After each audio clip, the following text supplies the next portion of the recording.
Здравствуйте, мои уважаемые зрители! С вами Ольга Демчук, исследователь внутреннего мира личности.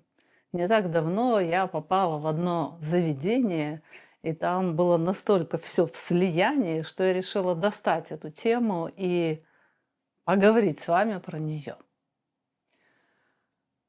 Самое главное в слиянии– это слово «нравится». Вот тот, кто ведет конспект, я надеюсь, такие есть, которые ведут конспект этого ролика, напишите «нравится» и обведите в рамочку. Слово «нравится» ключевое.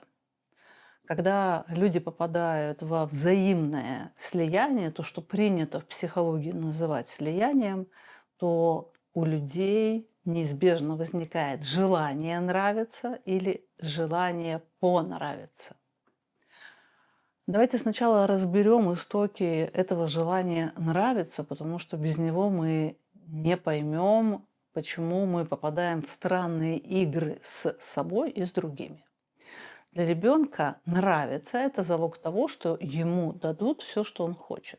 Если я тебе нравлюсь, значит, ты обо мне позаботишься, значит, ты мне дашь желаемое.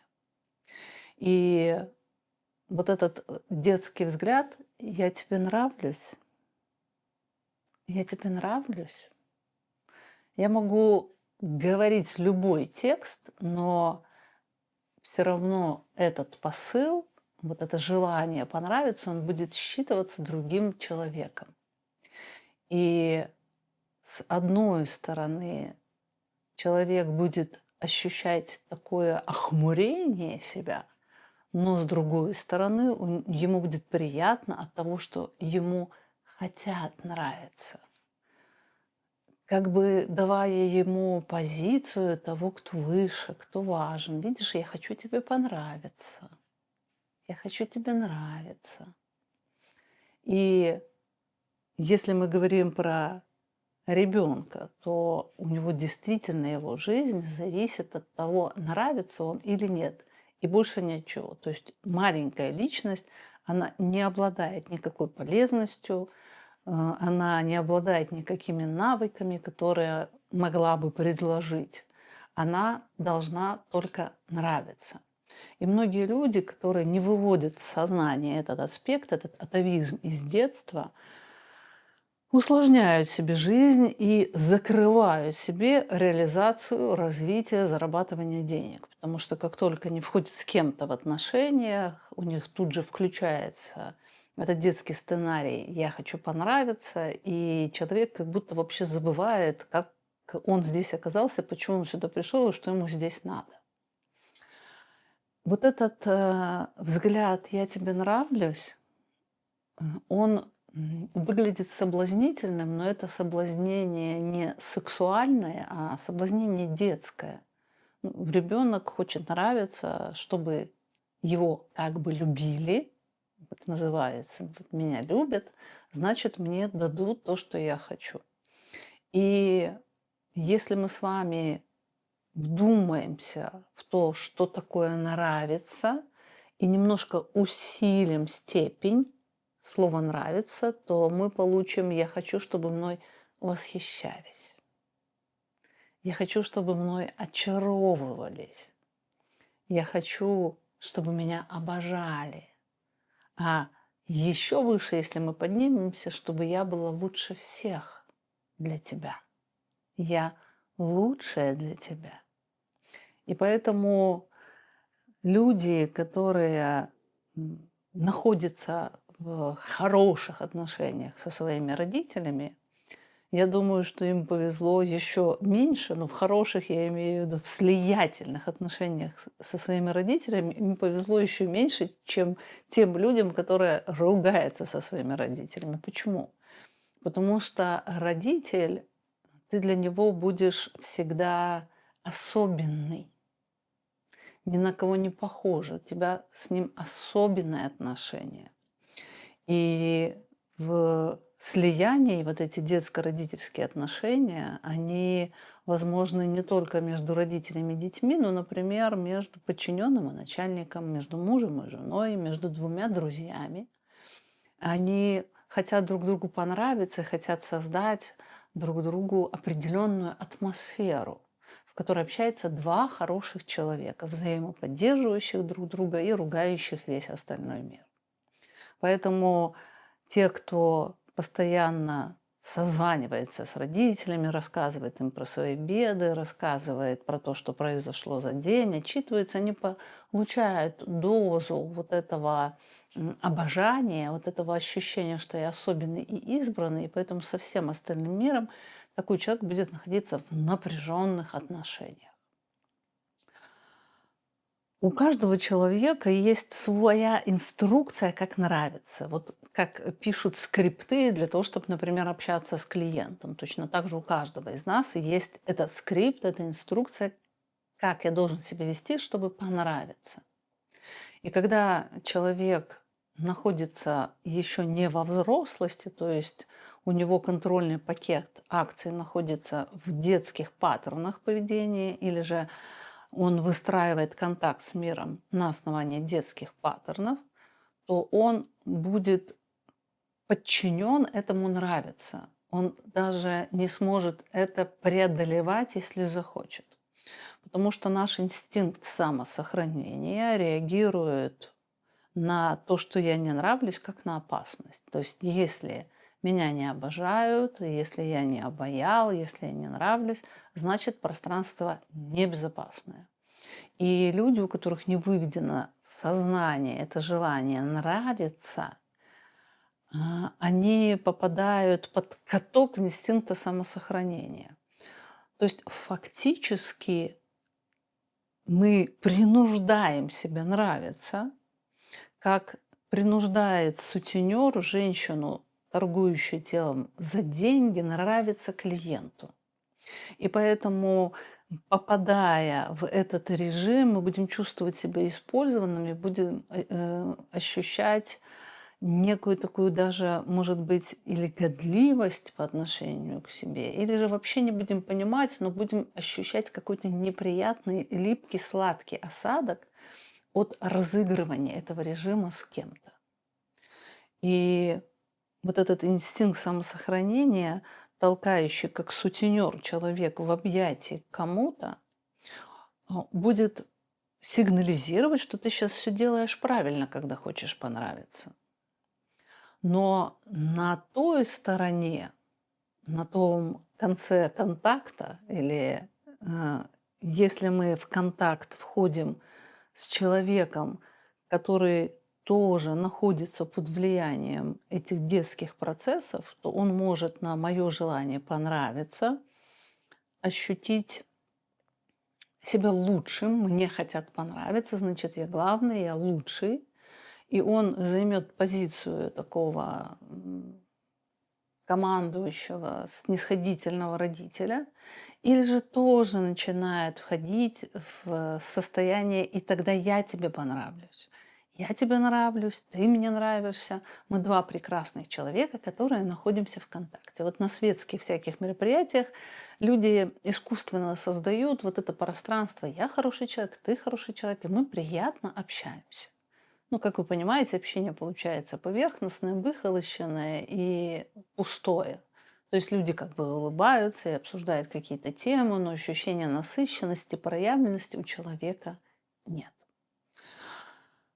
Вот это желание понравиться, оно вводит человека в обман, потому что он себя чувствует принуждаемым, самим собой нравится, он чувствует себя угождаемым, он чувствует себя жертвующим изнутри.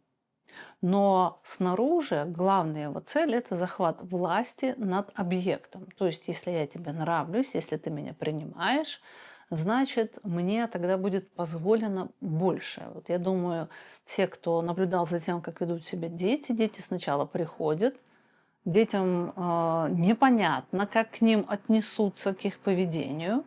И они сначала ведут себя очень осторожно, даже настороженно, не понимая, что им можно, что им нельзя. И потом постепенно начинает как будто прощупывать эту почву. И если видит, что им многое дозволено, у них перестают быть эти границы, и они начинают вести себя так, как им хочется.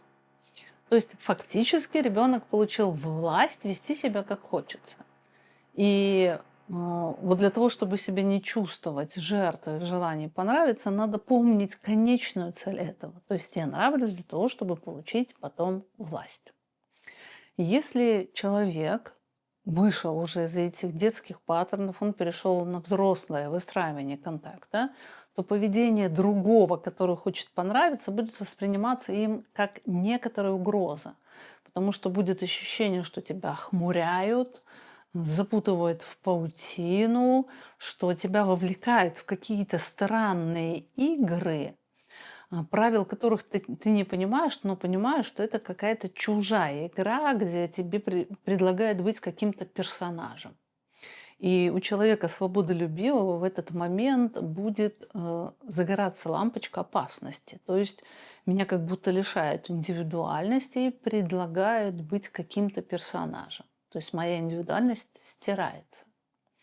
А для человека, который хочет организовать эти отношения по детскому принципу, будет возникать ощущение угрозы, если я не хочу с ним идти в это слияние. Если я и так перед тобой улыбаюсь тебе и прекрасно к тебе отношусь, а ты все равно не ведешься на эти манипуляции.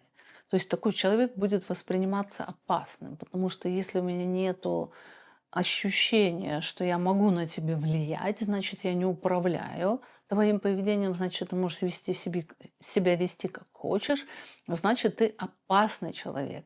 Мне непонятно с тобой, как себя вести, если мы не играем в мою игру. И встреча человека, который хочет слияния, и человека, который не хочет слияний, в этой встрече всегда будет наблюдаться напряженность. Когда мы говорим про слияние, мы говорим про неживой контакт с внешним миром. То есть я не думаю о том, как я буду говорить с этим человеком. Я не пытаюсь понять, кто передо мной, а меня интересует только, смогу ли я этого человека вовлечь в свою игру. Я как будто не хочу думать здесь, я не хочу подбирать особенности контакта именно с этим человеком. Я не хочу анализировать, что происходит. Я хочу катиться по своим накатанным рельсам и вести себя так, как мне хочется. Вот многие люди, они тоскуют по вот этой невозможности быть быть неосознанным в контакте. То есть, когда я расслаблена, я не задумываюсь, я просто говорю то, что мне хочется, веду себя как хочется, и человек все это принимает.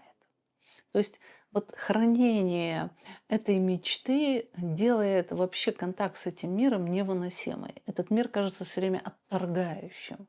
То есть человек, который не захочет войти в слияние, он будет восприниматься как отторгающий. Давайте с вами разберем на некоторых примерах. Вот про это нравится. Вот, например, контакт клиента и психоаналитика. Или же контакт того, кто делает какую-то работу, делает какую-то услугу, и клиента.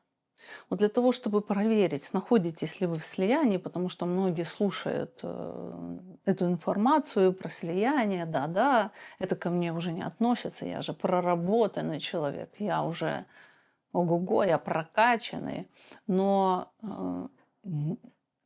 слияние присутствует в каждом из наших контактов, просто в каких-то контактах его больше, а в каких-то меньше. Поэтому надо помнить и понимать, что если я осознанно не выстраиваю контакт, я буду скатываться вот в это самое слияние. Как проверить, нахожусь я в слиянии или нет? В слиянии запрещено говорить «нет» и запрещено говорить, что мне это не нравится, мне это не подходит. Это в слиятельном контакте похоже на взрыв, это похоже на какую-то катастрофу, когда один человек говорит о том, что мне это не нравится, я бы так не хотела, я это сделать не могу. Вот это все не нравится, запрещено. Я могу только восхищаться, и мне должно все нравиться. Вот в этом заведении, в которое я пришла, я ходила на массаж лица, и мне предложили положить подушку под колени. Пока массаж проходил, подушку под колени. И я говорю: Мне не надо подушка под коленями. Я знаю себя, мне будет неудобно с ней". И я видела, как эта женщина восприняла это слишком эмоционально. Вот в слиянии, если другому не нравится то, что я делаю, это воспринимается тут же как отвержение. И если вы воспринимаете ВКонтакте, когда вам кто-то говорит, что мне так не нравится, мне так не подходит, как отвержение или нападение на себя, это говорит о том, что вы пытаетесь быть в слиянии. Вот такая же ситуация может быть между клиентом и аналитиком. Например, когда, допустим, клиент приходит к психоаналитику или психотерапевту, психотерапевт ему говорит: "Ну, расскажите мне, пожалуйста, о вашем детстве". А клиент говорит: "Я не хочу говорить о своем детстве". И аналитик говорит: "Почему это вы не хотите говорить о своем детстве?" И вот даже потому, как выясняется, почему вы не хотите подушечки под колени или почему вы не хотите говорить о своем детстве, можно понять, а, толкают тебя в слияние, не толкает. То есть близко ли вот эта слиятельная позиция или далеко. Если человек воспринимает это с ощущением, что у тебя нет права про это говорить, ну, даже если тебе не нравится, если ты говоришь, значит, с тобой что-то не так. Если ты не хочешь подушечку под ноги, с тобой что-то не так, ты опасный клиент. Значит, я тобой не смогу манипулировать, и мы не сыграем с тобой в игру, где мы два приятных человека. Если ты не хочешь говорить о своем детстве, м, значит, это сопротивление, это избегание разговора о детстве. Значит, ты покалеченный клиент, ты неправильный клиент, ты больной клиент. Понятно, маленький ребеночек, а я тут такая взрослая тетя. И важно, когда мы говорим о том, что нам что-то не нравится, самому перед этим сформулировать, а что мне именно не нравится. И сказать: мне не нравится подушка под ногами, я знаю свою специфику, мне без нее будет лучше. Или же я не хочу говорить о своих родителях, потому что я вас вижу впервые, я бы хотела поговорить о чем-то менее эмоционально заряженном, или же это слишком интимно для меня, и я еще не понимаю, останусь я с вами работать или не останусь, поэтому я бы хотела поговорить на более простые для меня темы.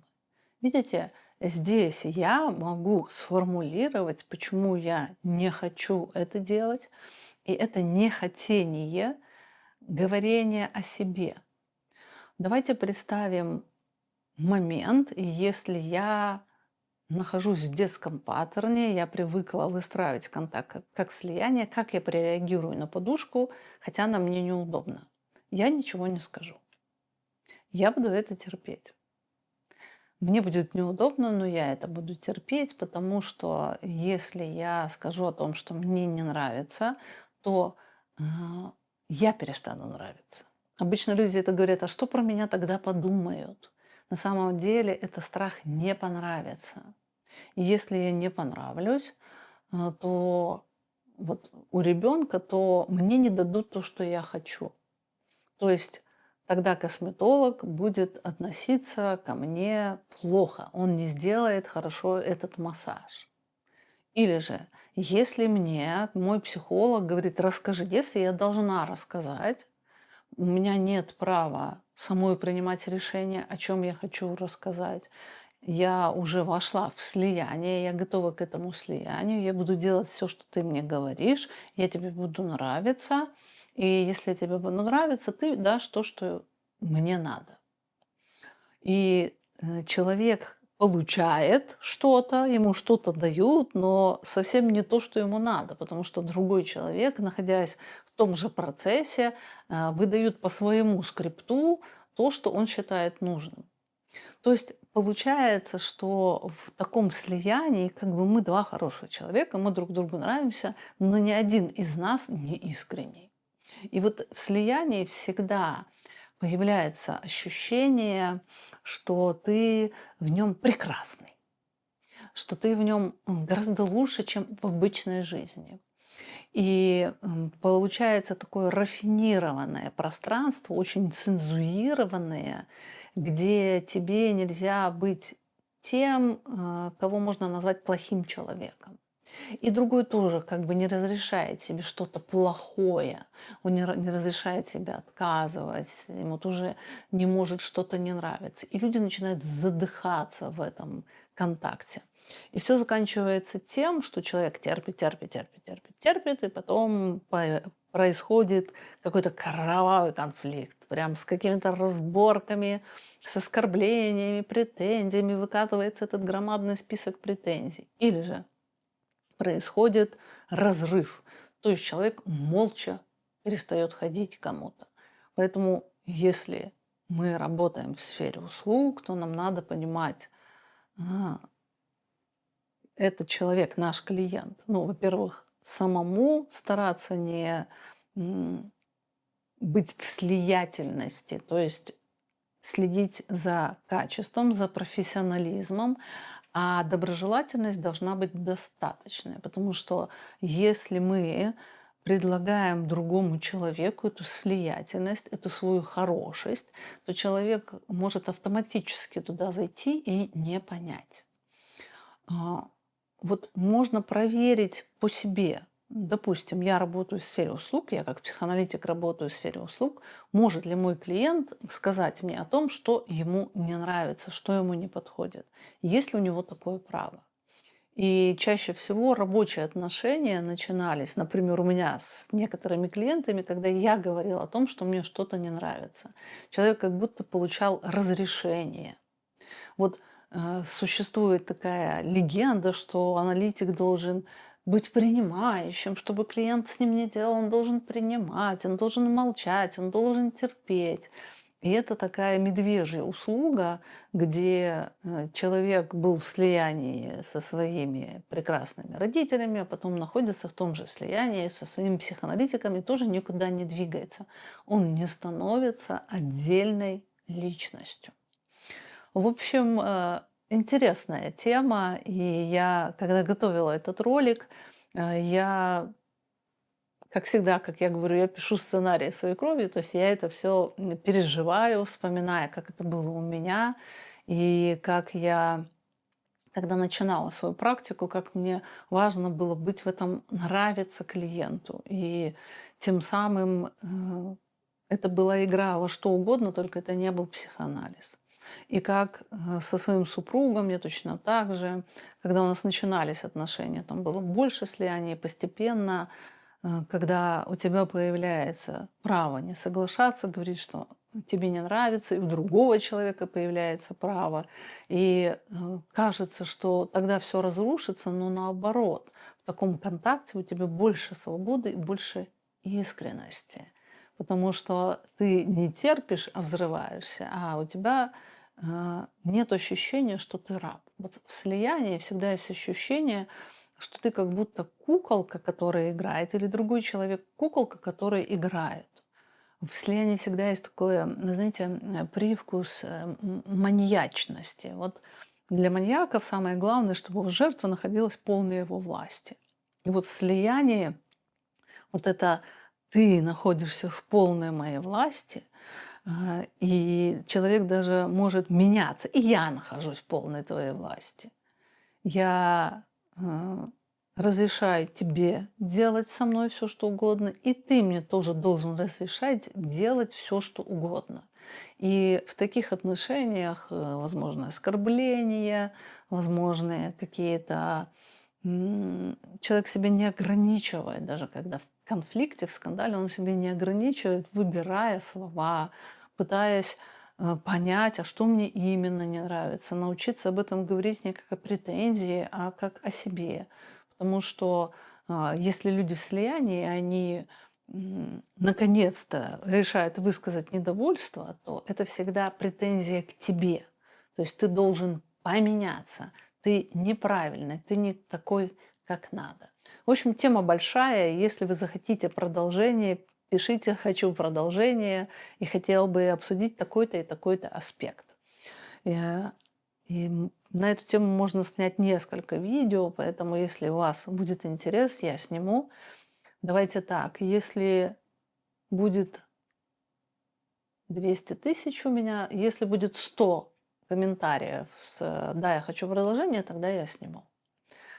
А вас я попрошу поработать над осознанием, над выведением сознания, это слияние, и подумать, какому человеку ВКонтакте вы бы не могли сказать «мне это не нравится».